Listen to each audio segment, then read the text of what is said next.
So JF, thank you so much again for being a guest on Therapy for Guys. It's just good to connect with you as a friend, an online friend. But you know, I'm just super excited that we connected over this guy that I think we both appreciate, Byung-Chul Han, and I'm just really looking forward to this conversation discussing his book, The Disappearance of Rituals. I can't wait to hear what you have to say about it.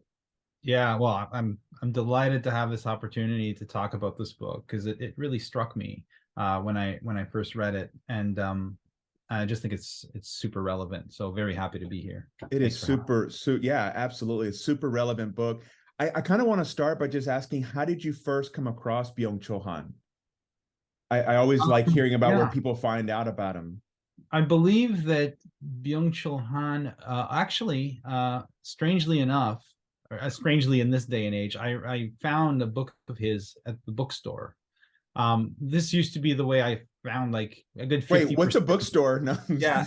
I'm gonna explain that to you in a second. Okay, thank you. Um, so I was in it wasn't a small independent bookstore. I think it was a Chapters, which is the Canadian version of Barnes and Nobles. Oh, okay. And and uh and I was just browsing through their weirdly eccentric and bizarre philosophy section, which there's a bunch of staples you'll always find in those big box stores. Like there's always Nietzsche's Will to Power for some Oh, reason, yeah. Is there like and a then Marcus Aurelius? yeah, Marcus Aurelius, a bunch of stoicism, and then this little volume in between a bunch of thicker ones, The Agony of Eros. Oh, it's a Uh, great one. yeah, a wonderful book. And I just picked it up and I'm like, who's this Byung-Chul Han? Then I saw he was endorsed by Alain Badiou, who's a Mm, philosopher that I have tremendous respect for. yeah, I think he wrote the And preface or the foreword yeah, to the book to too. that one, yeah. So I bought it. It was like just this tiny little. I can read this in one sitting, and that's what probably my favorite thing about Byung-Chul Han is this little slender volumes, that form a kind of. It's like the first collectible philosopher. Dude, and I've done it. Sadly, I've spent way too much money. I think I've bought all of Yeah, his books, and you're yeah, right. They look so nice. The covers are yeah. great. They go well together, and Yeah, they I had form a kind of a wonderful body of work. But he has an yes. aphoristic style that lends itself to these short texts, whereas I wouldn't be able to take 1,000-page tome of Byung-Chul Han. It's very, very dense. It's very Um, dense. yeah.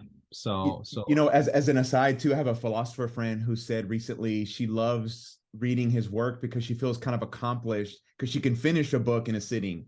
And it's yeah. like, you don't have to Thank like, you. yeah, thank you for that.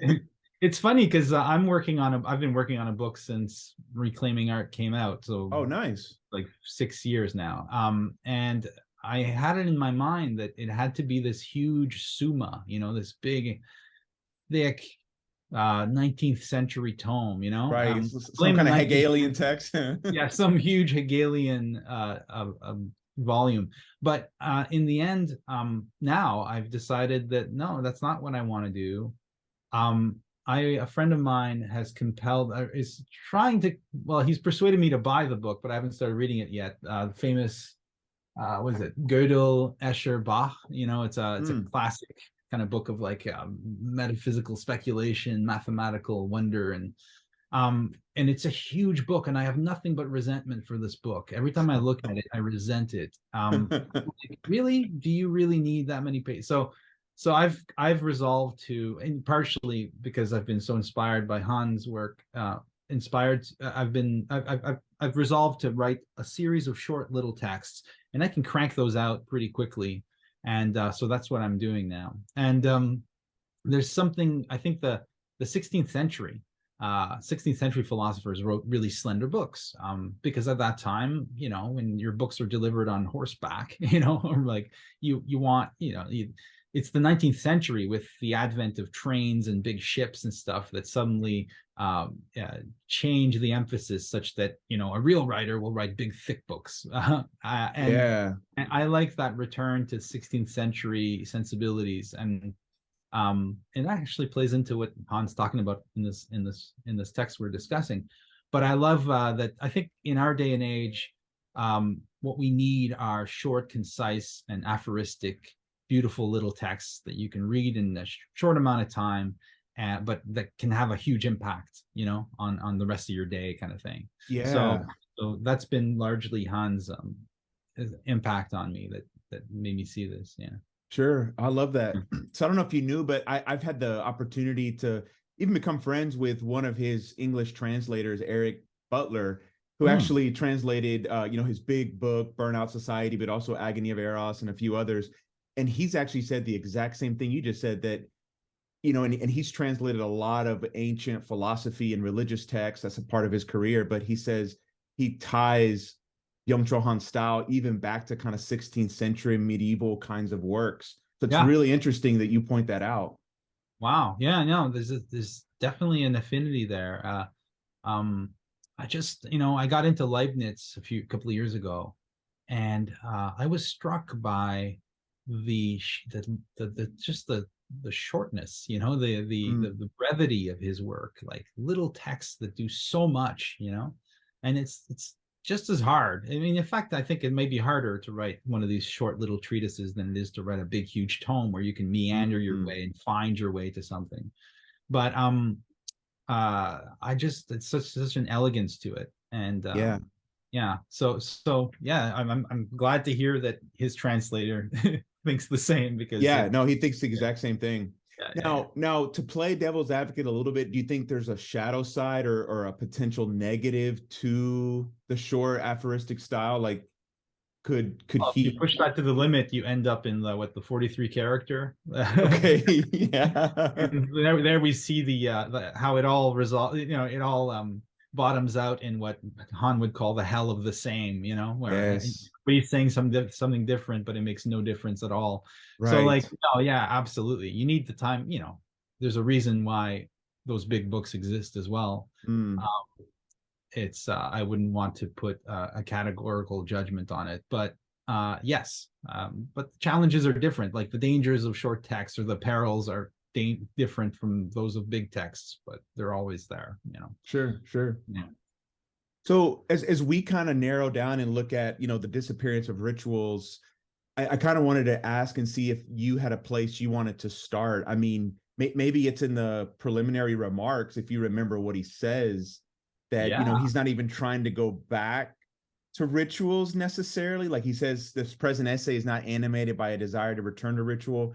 Rather, rituals serve as a background against which our present times may be seen to stand out more clearly.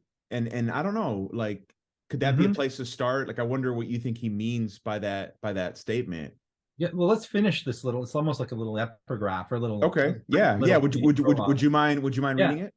He goes on to say, avoiding nostalgia, I sketch a genealogy of their disappearance of rituals, a disappearance which, however, I do not interpret as an emancipatory process.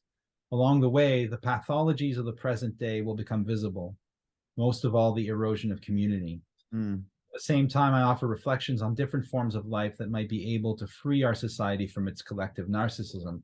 Now, I appreciate that he wrote this, and I know why. I mean, I suspect I have a sense of why he felt the need to put this in. I don't buy it. I I don't don't know buy that that he's not I don't buy trying it to. either. Yeah. Yeah. Not at all, actually. Yeah. There is even on where is it? I think it's on page 21. Where there's a moment where he actually speaks of a ritual turn and what that would mean if our society took a ritual turn. And later on, he talks about, he quotes Nietzsche explaining that the post-historical society will be one rooted essentially in an aestheticism that he associates with ritual. Yeah. So the reason it's important for him to say that, though, I think politically, is because ritual is so often associated now with traditionalism, a kind of atavistic or reactionary ideology. And certainly Right. he is not promulgating that sort of ideology. But to me, that's the whole problem. What's worse than the fact that reactionary and let's like intolerant movements are appropriating ritual? There's only one thing that's worse than that happening. It's the fact that we have come to associate ritual with those movements, Mm. because ritual has nothing to do with those particular, let's admit, like these particular extremely contemporary movements that belong fully to our time, that don't really represent, to me anyways, a return to a former way of life. And so I know why he put it in, but I also appreciate that he wrote the book, because as you read the book, you realize that there's nothing that can give us what we've lost. You know, community, basically the main thing he's talking about, other than ritual. It's not like he presents an alternative, like we can have, like, I don't know, like a ritual.com or something, or like or you know, parties instead of rituals or something. It's not like he provides an alternative. We need ritual, and we need ritual for reasons that he manages to express with such lucidity and clarity that it's very hard to read this book and then maintain the idea that ritual and ritual practices, and let's call them like what they are, traditions Yeah. of ceremony, of ritual, are as problematic as we often, like we, I'm saying we because I'm a person of the left, we tend to make them. Right. Yeah, but full disclosure, in addition to being a person of the left, I'm also a practicing Roman Catholic. So Right, which I was excited about, because I thought yeah. you would have some interesting takes on ritual, given that kind Sure, of yeah. like grounding. Yeah, I'd be happy to talk about that. But I mean, so what is ritual, right? Like, he in the first chapter, he gives Yeah. us good kind of like ballasts here. He says, we can define rituals, quote, I'm quoting here, we can define rituals as symbolic techniques of making oneself at home in the world. And it makes, he says elsewhere in the same chapter, ritual makes time habitable. Yes. Right. He says rituals are to time what homes are to space. Yes. So if you think about which rituals occur, of course, are temporal events. They occur in time, right? On Sunday or on Saturday, depending on your practice, or on Monday or Friday, the rituals take place. The big weekly, you know, rituals. And what do those entail? Well, they entail a kind of we're getting our bearings, we're finding ourselves in time, we're finding ourselves in the cyclicity of time. And you know, one of the advantages of having a religious practice is that, in addition to the fiscal year, in addition to the school year, or the various kind of like calendars that are cycles that are purely contingent and obviously serve purposes that have nothing to do with like the transcendent or meaning or anything. We have this other calendar, you know, like for me, it's the Gregorian calendar, well, it's the Gregorian calendar we all use, but it's punctuated by these periods of cyclical return, right? We just had Easter, and that was 40 days of Lent before that, Ash Wednesday at the very beginning of that. And then there's this, so there's a moment in, for example, on Sunday morning, on Easter Sunday, you're much closer to the year, you know, 33 AD than you are to the year 2023. You know, in a sense, there's a kind of another form of time becomes possible. It's an imaginal time. It's a time that, but it's a time that bestows a kind of a layer, a dimension of meaning on the events of your week that would otherwise be absent. You participate in that other time, and Yes. the events of your, you know, your everyday life become ways of participating in that time. You know, it's kind of thinking along the lines of Mircea Eliade, right? Who's Okay. Yeah. societies maintain a connection to this kind of in ilo tempore, this other time that is always, that is outside of chronological time, but always involved in the moment. Yes. Yeah. I don't know if you read The Scent of Time. I haven't read that one. No. Okay. And you know, and it's one of those things, as his translator pointed out, if you start reading all of his books, you realize he just kind of circles back to all the same kind of themes. But in that one, he gets into how to make time actually durable, and he connects it in that book to kind of ritual. And so that's just what's resonating for me is you know, things seem to go so fast, we seem so disconnected from time, that rituals help us to actually experience time as something real, as something there. Yeah, exactly. That's exactly it. He has this really nice way of breaking it down. He says, you know, whereas like modern time, or the time of neoliberalism, or the time of capitalism, or Right. whatever, is it is additive. Ritual time is narrative, and narrative always involves a recognition. You're experiencing a story. The story presenting itself as story is something that's been told before, something you recognize, that you're participating in something that's circular in a certain sense. Whereas our everyday, you know, let's call it, I don't know, the time of technique, as Federico Campagna would call it. That is a time that is additive. So it's always adding a new moment. It's always going to something new. It's always changing. It's almost like the reset button is pushed at every second. You're always reset to zero, and you have to build yourself in time. And so what happens is that the circularity of narrative disappears, and time becomes a linear trajectory. And eventually you realize that it has a kind of infinitely accelerating speed, right? It's constantly going faster and faster and faster, because as you're accumulating more moments, all these discrete moments that just add up to whatever your life is, the more of those you have, the shorter each moment is worth, right? And so things go faster and faster. Time seems to go faster and faster. Nietzsche talks about this in the famous Madman episode from The Gay Science, where Nietzsche's describing this madman with a lantern at noon, like going around the marketplace saying, "Where's God? Where's God?" And people are laughing at him, saying, "Well, I don't know. Maybe he went on a voyage. I don't know." Nobody really takes this guy seriously. But then he says, of course, "We've killed God." And he says, at one point, he says, "Are we not plunging into an abyss? Are we not moving through nothingness?" And what he means is that without this axis that allows time to revolve in a circle, in a narrative circle of meaning, we're thrown into this linear trajectory, which it accelerates constantly. Does that make any sense? Oh yeah, 100%. Yeah.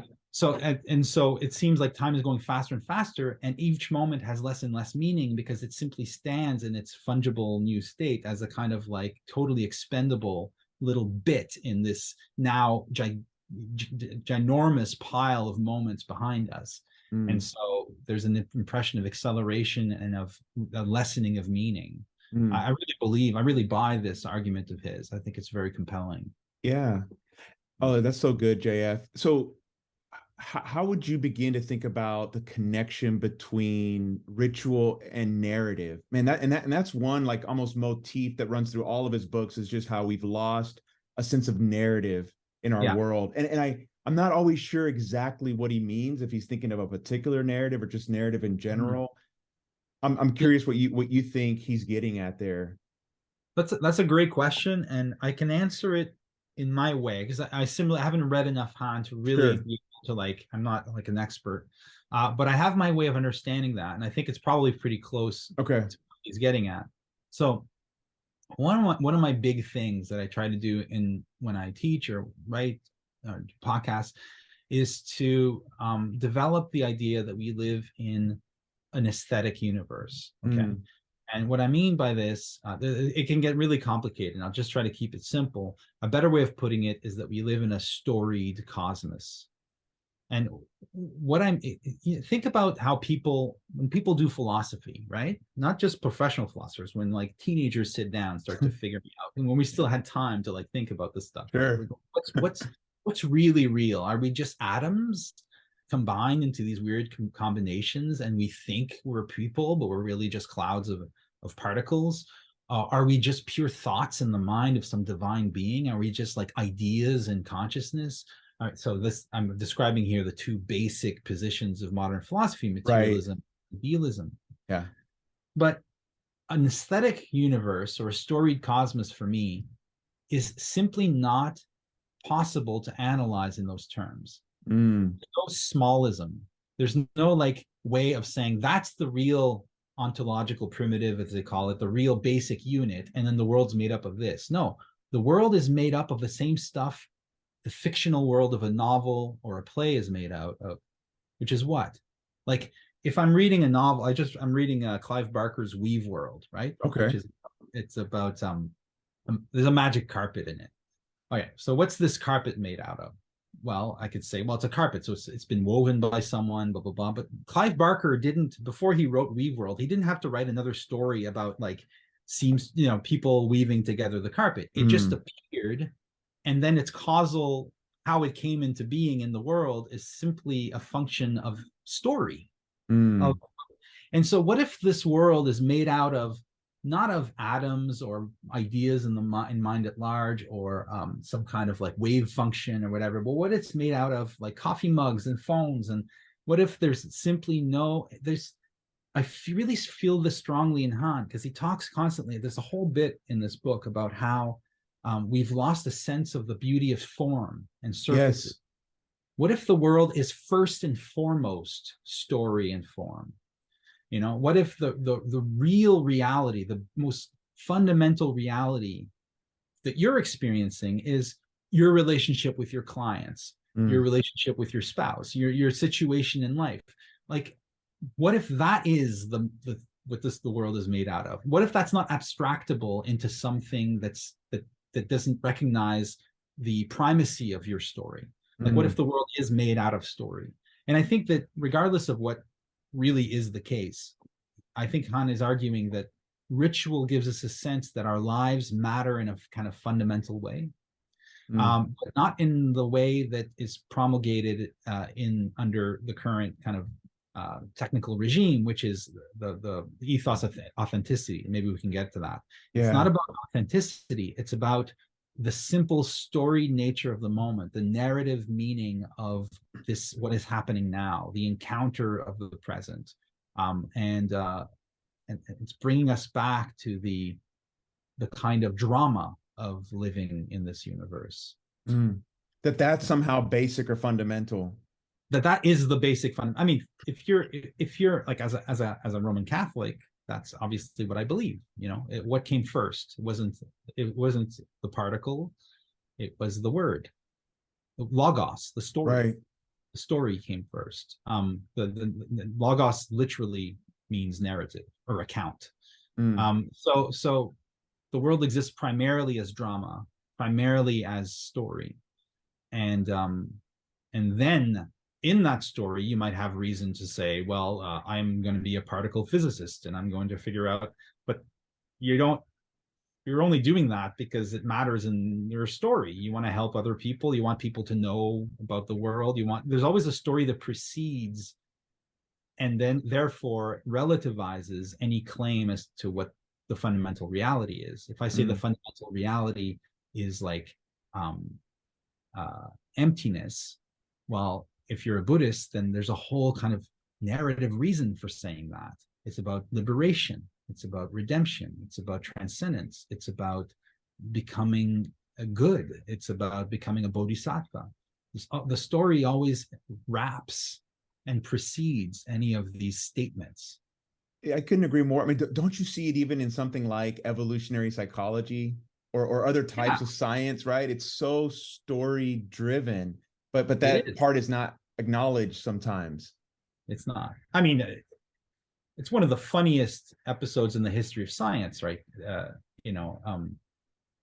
Darwin and I mean, I think Darwin obviously is a genius, right? Right. But what did he do? He proceeded entirely from an aesthetic perspective, looking at aesthetic resemblances between species, across vast spaces, distances that didn't, you couldn't figure out. That turtle didn't get here on its own. Like, it evolved. So the idea is that by looking at the forms of nature, he was able to divine this kind of process. But again, there's the deepest irony of evolutionary theory, right? Which is that there's nothing in evolution that would produce a mind able to understand evolution. If it's just random mutation, right? There could have been one single synapse that was like one little part of the brain could have been different, and we would not see the world as it is. Like, the claim that we can know evolution as it is, which is the claim of evolutionary biology for sure, means that somehow we randomly evolve the brain able to know the fundamental process of things, which is very weird. Why would that happen? It's like if you asked an ant for its theory of how the world came to be, it would be complete nonsense. Right, right. We know that. But somehow we evolved to know the world as it was. And so there's a weird kind of uh, uh, it's just, it's not a problem with the evolutionary theory. It just points that evolutionary theory can't be the whole story, Yeah. so to speak. There's a story behind it. Yeah. Oh yeah. Yeah. Now, as we're kind of linking as Han does, ritual to this kind of story universe or narrative, what were some of your reflections on what he ends up saying about closure? Because I think closure is understood within the context of narrative. Yeah. Well, why don't you tell me why? Because I'm trying to think of something intelligent to say, but maybe give me a sense of what you're thinking of, or what does it bring to your. Well, it kind of connects to other things he said in other books where when we just have data or just information on the internet and we just continue to just promote more of that, what we have is a type of counting instead of an accounting. Yeah. Or instead of a recounting, Or instead of a recounting. Yeah, recounting a story. Yeah, Yeah, no, there's a wonderful bit towards the end of the book on dataism, which he says exactly. replace the epistemology we got from Kant. He says, is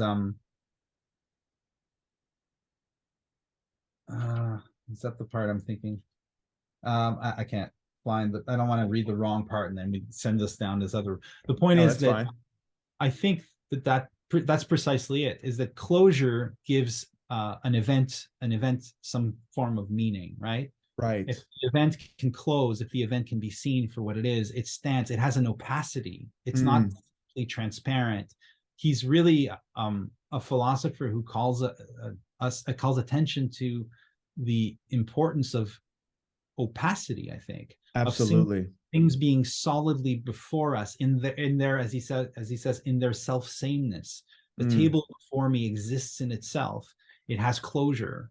The moment the festival begins and ends, so it brings closure to events. It allows, for example, for forgiveness to happen. You can't have forgiveness without closure, which is what you see in social media. It's endless moralism with no possibility of forgiveness or redemption. So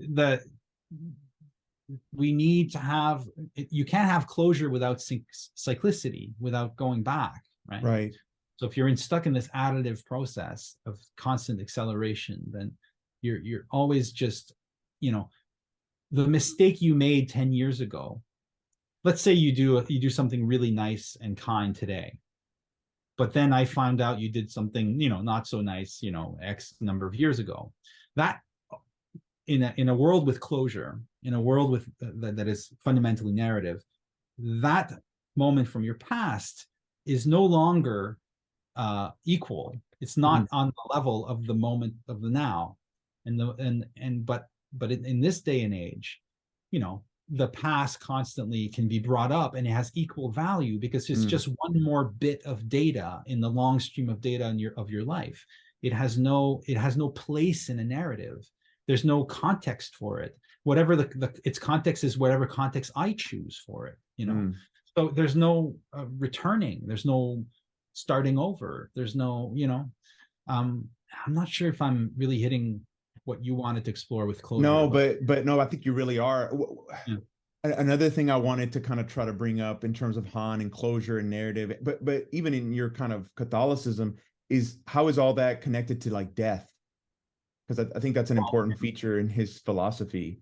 It is, and here we'll leave Catholicism and go into like a kind of pre-Christian or like pagan sensibility, because he resorts to Georges Bataille, the great, very subversive sort of radical French thinker who I have a love-hate relationship with Bataille. Okay.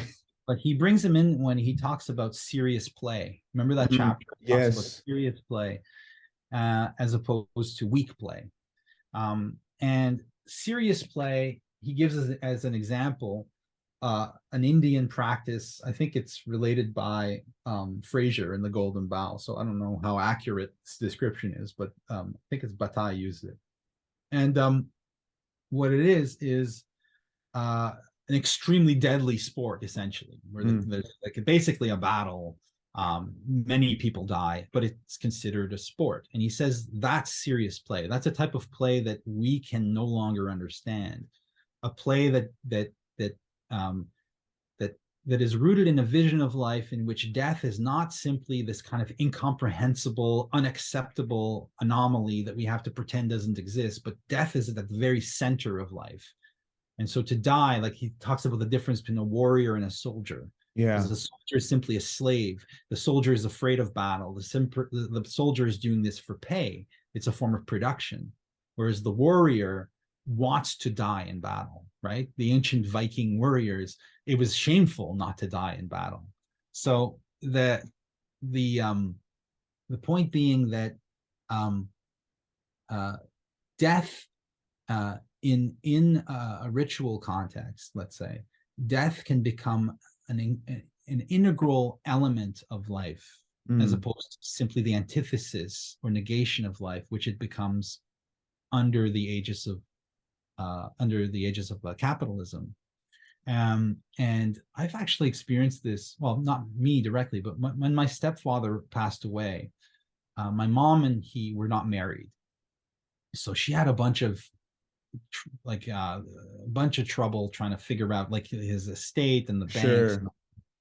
And so but one of the things she noticed was that insurance companies not, let's accept them because they deal in death, but banks, they simply couldn't understand that my stepfather had passed away. Like death didn't register. Like the person on the phone understood, but the system didn't understand.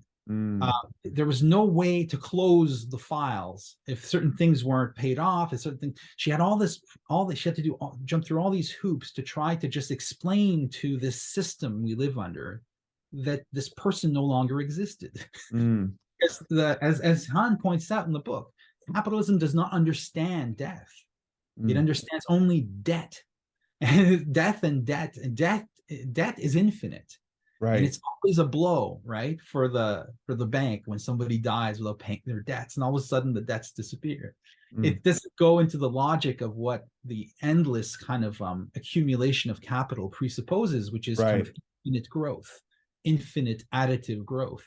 So death stands as a kind, and you can see this in the transhumanist movement, right?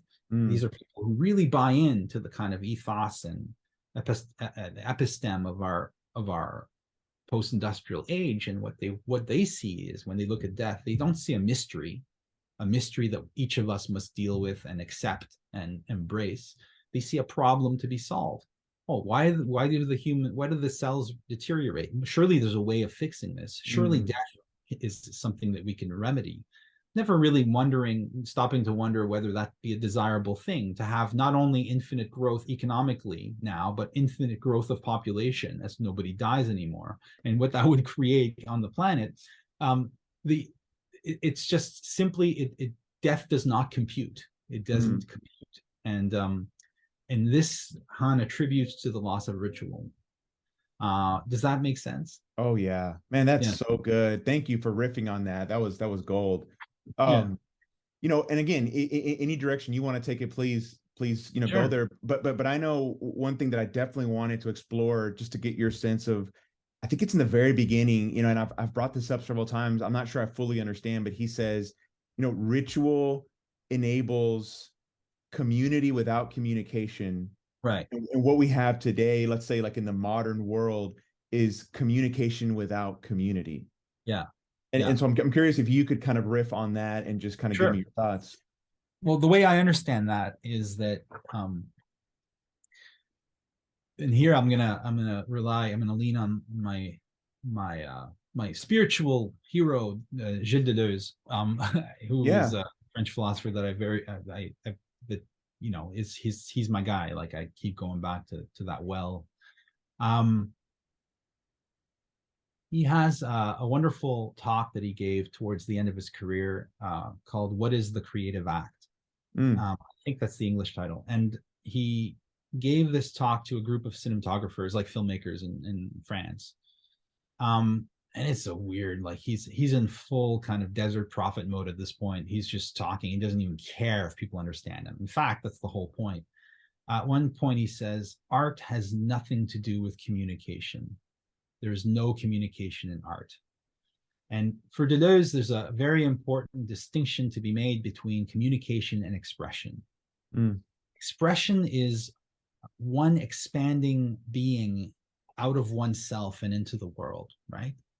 Communication presupposes you're a discrete unit, I'm a discrete unit. I will transmit, information that will go from my brain to your brain, and it will not change in the process. It'll be identical once it's in your brain as it was. It'll be identical to what it was when it was in my brain. It's an exchange of data. And again, it presupposes that human beings and time and space consists of discrete units, and that at every moment you are reset to zero, and you need to be fed the information you need in order to know how to participate or engage with whatever is before you. So communication is something you resort to when you don't know how to act anymore, right? Whereas he describes this village with the tree. Remember that part? He's describing this tree. Yeah. And the way that people there hardly even talk. They don't use the first person. They don't, the tense, the first person, they don't speak of themselves. They simply live in this space, in this moment where one doesn't need to talk anymore. He describes the Japanese tea ceremony in the same terms. Yes. The whole point is not to be so concerned about there's no communication going on at all. It's not like, oh, the tea ceremony is great because we have such good conversations during the tea ceremony. No, it's about that, all that stuff. You're simply sharing a moment. He calls it a being with. And that is something that is really hard to experience in our society. It's very easy to connect, quote unquote, over the internet, on Twitter, constant communication, but community is what's eroding, is what's disappearing. You can't have real community. You're in a real community when you don't need to communicate, isn't what I think he's trying to get at. Sure. And the fact that we are communicating constantly, and we feel this need to constantly kind of like just spew out streams of information to one another, to express our identities so that it's recognized, so that it's communicated to the other, so the other can echo it back to me. You know how it is? This is all an outcome of the slow erosion of community, which Marx predicted would happen under capitalism. So yeah. No, that's great. Do you think this is connected? And I wonder if you could talk about, because I know you're a big fan of Charles Taylor, when he gets into kind of the problems with authenticity and the individual. How do you kind of connect some of those dots with what you just said about community? Yeah, so here's a point where I would push back a bit against Han, because I am a big fan of Charles Taylor. And Taylor is, he's not like, he's a proponent of the ideal of authenticity. He thinks that authenticity, okay, so what does he mean? Authenticity is an ethos, a kind of ideal where the goal of your life is to realize yourself. Something in you that no one else is. There's something singular in you, and you must become what you are. You must. Do you think it's close to like Jung's individuation? Absolutely, yeah. Yeah. Han is really against this sort of thing, and yes, he is.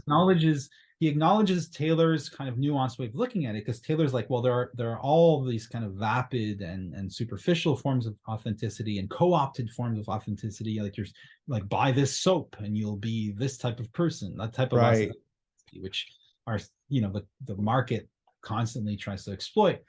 But Taylor insists that there is a deeper sense of authenticity, which we can't, we have to just accept. That we have as part of our culture now, and can actually be very, think about great artists who broke the mold, people who did things differently. Certainly the idea of authenticity has resulted in development of new forms of life and that sort of thing. So I'm more on the fence about it. Like, I know what Han is saying, but So yeah, you brought up Jung. I think for me, he's another hero of mine in the sense that I really do think that individuation is not simply a matter of, oh, our culture has decided that people are unique individuals, and so we all think we have to become authentic. I think that if there is a problem with authenticity as an idea, it's that the system we live under is co-opting and exploiting and colonizing what is essentially what Jung would say is an essential kind of archetypal development for the human being, which is to find a connection with the singular, with the other, that is so singular that it's unprecedented. Mm. Um, and that's something that's much deeper, but it gets exploited under the current kind of economic regime. So there's a parody, or like Northrop Frye would say, a satanic parody of real authenticity. So yeah, that's a bit more ambiguous on that note. I hope Okay. that makes sense. Yeah, no, it Yeah. does. So, okay, I have another Mm. question, and it's going to be probably hard for me to articulate it because I'm still trying to work it through. But, Sure. and again, I may be drawing from some of his other books too, but he gets into this distinction between, and I know this is my language, to see if it makes sense, like an intrapsychic emotional reality versus kind of a external social state of feeling. And he Yeah. says like in the past, society was more about that social feeling and wasn't so preoccupied with kind of the internal Emotion. Yeah. emotion. How do you make sense of that? Because I'm still trying to work out exactly what he Yeah. means and if I agree, but it's one thing that I keep going back to that I'm not sure about. Yeah, because I mean, one of the things that Phil Ford and I have said on our show, and more Yeah, than once, and we have a show actually, an early episode on an article by Lisa Ruddick. Um, I don't remember the title, but if you look at Lisa Ruddick, Weird Studies, you'll find sure. it, and it's all about this, the loss of interiority in people Mm, today, right? So this is the essay was written by a professor who noticed that her students are have they seem to have less and less of a kind of interior space. More and more is happening out there. So it would seem on one hand that Han is describing that that our society is much more focused on the externalization of feeling. But that's not, I think what he's saying is this, it's that this is a tough one for me too, and it's a tangled knot. I don't want to get in the weeds too much.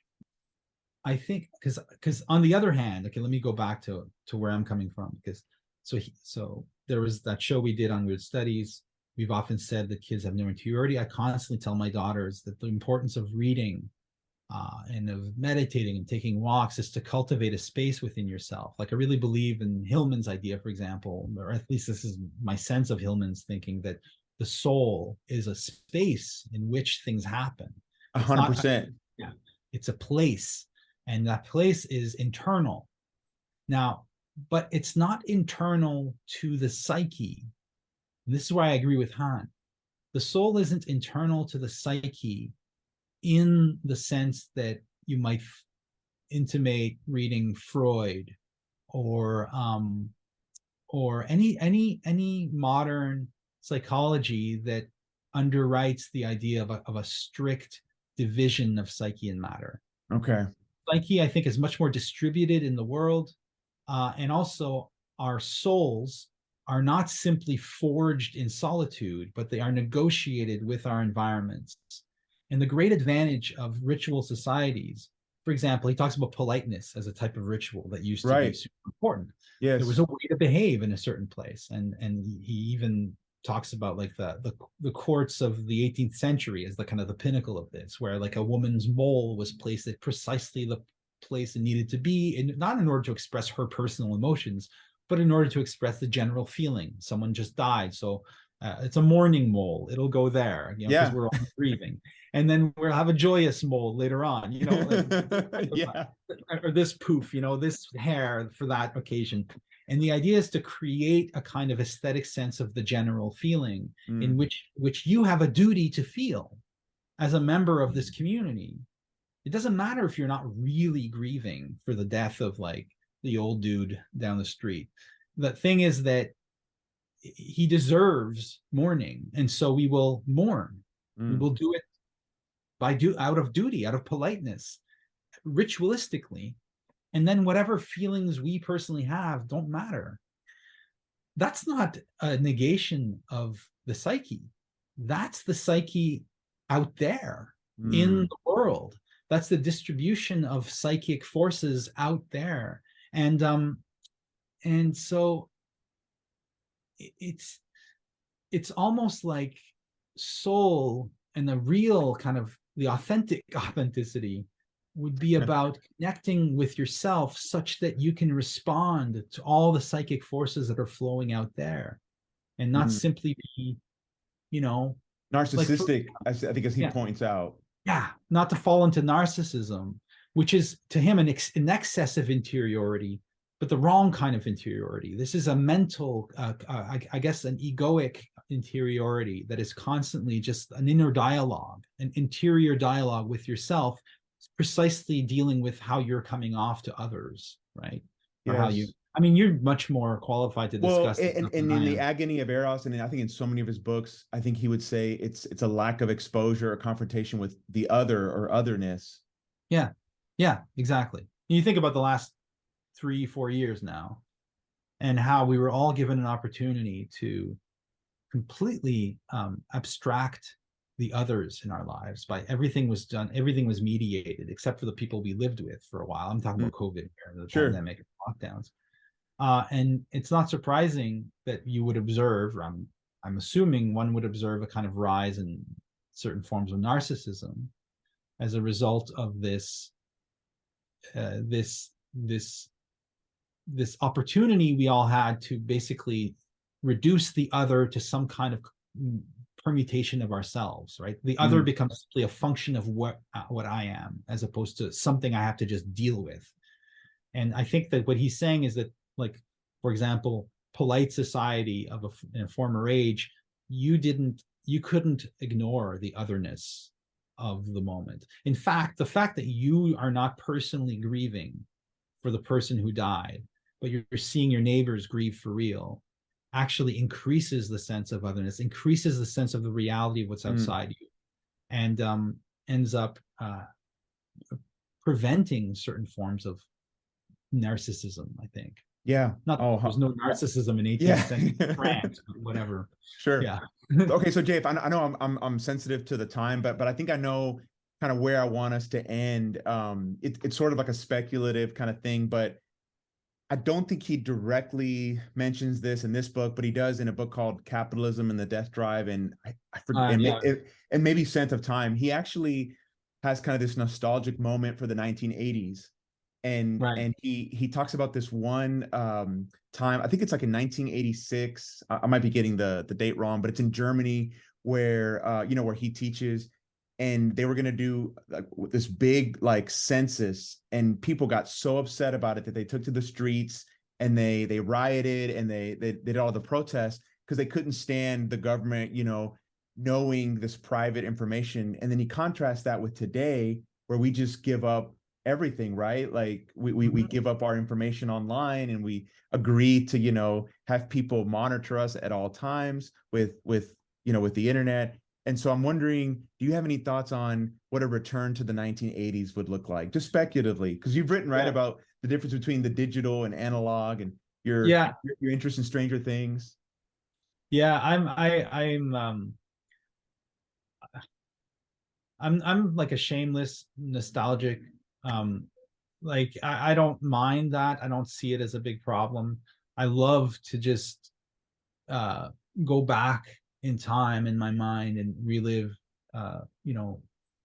former periods of my life, even the ones that aren't pleasant. It's just, there's something about that Proustian leap back into time, and finding something in the past that you weren't aware was there at the time. There's a truth about time that is only available to the nostalgic person, because what the nostalgic person encounters when they look back on the period of life that they miss is the event I'm using the word metaphysically, the event that was everywhere then, but was so it was the water in which you swam, so you weren't aware of it. Right.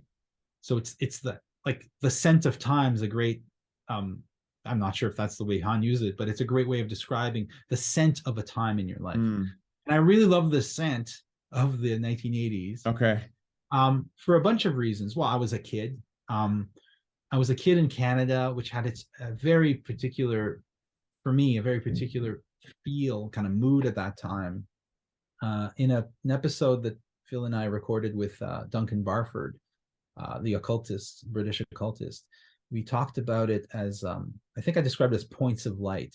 Like, this was a time where, for example, the CBC radio, right, which is the government-sponsored radio station, which at the time was massively important in people's lives, you'd be listening to that at night, and there was less light pollution. There was something, I find that one of the iconic images of that period is the Steven Spielberg's shots of like a neighborhood in California in a valley at night. You see all the stars and you see all the twinkling lights of the neighborhood, right? This kind of like, you look up and you're ready to go to the drive-in. There's so many instances in the 80s where I find where one is confronted with, you're in this hyper technological society, but it seems like you're just living just at the edge of the wilderness, which is now harder to find. What do I mean by wilderness? I mean the stars. I mean an analog world. That's what that essay was about. That reality is analog is about. The last gasp of the analog was in the 1980s. That's when the big digital revolution began.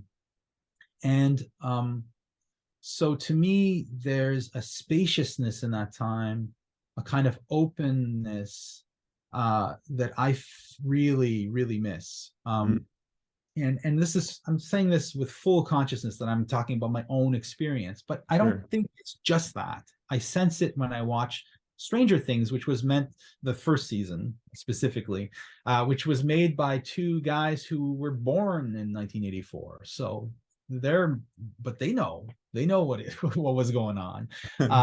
Watch films of that. There is a magic to that time, and there's probably a magic to every decade, except for the what they call the aughts. I have no, I mean, you're younger, maybe you have a sense that there was no, hell no. nostalgic then. I feel like there was nothing happening. Yeah. The war on terror, maybe, I don't know.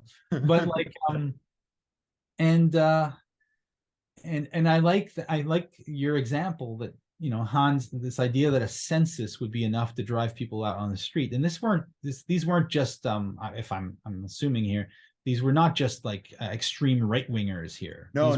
They were just, exactly. So there was just a sense that there's a world that we have here that we're protecting, and we don't want systems to overwhelm everything. But that's precisely what's happened since then. Systems have swallowed everything up. Everything has become embroiled in kind of endless processes. There's very little dead time to just where there's nothing to do, time where you're just going to sit there on the couch and just stare at the wall for 10 minutes because there's nothing to do. What he calls profound boredom, or just the importance of lingering. The importance of lingering, yeah. I just talked about this recently. I talked about when Guns N' Roses put out their double album, Use Your Illusion, and I was in the 9th grade, and I skipped school in the afternoon to go and get my copy of the cassette tape. Nice. And I stood in line for like an hour, really stressed out because I was missing like math class or something, but just feeling every moment, bored out of my skull, excited to get my album, and then finally getting the tape and then running off. But I that moment stands out for me precisely because nothing was happening. I didn't have the tape yet. I was just standing there, and there were these like punk kids with like safety pins through their eyebrows, like walking around. There was this junkie sitting at the Harvey's, which is like a fast food joint. Do you have Harvey's in the US? No, we don't. Yeah. Or at least in the South. Yeah. I remember everything about this moment precisely because nothing happened. It was just nothing. And so I guess that's I just think that that's the closest moment we have. That was the last moment where we could experience the world in a particular way. And I'm not saying you can't experience the world that way now, but now you have to do it. You have to Yeah. decide to do it, which is a great argument for maintaining a vision of authenticity, because only a yen for authenticity would drive you right now to do like a 2-hour walk down with no podcast beaming into your head, no music, Gotcha. just walk. And so I think we need to carve out that space for the authentic, if only to be able to connect to all these things that Han says we've lost, you know. Yeah.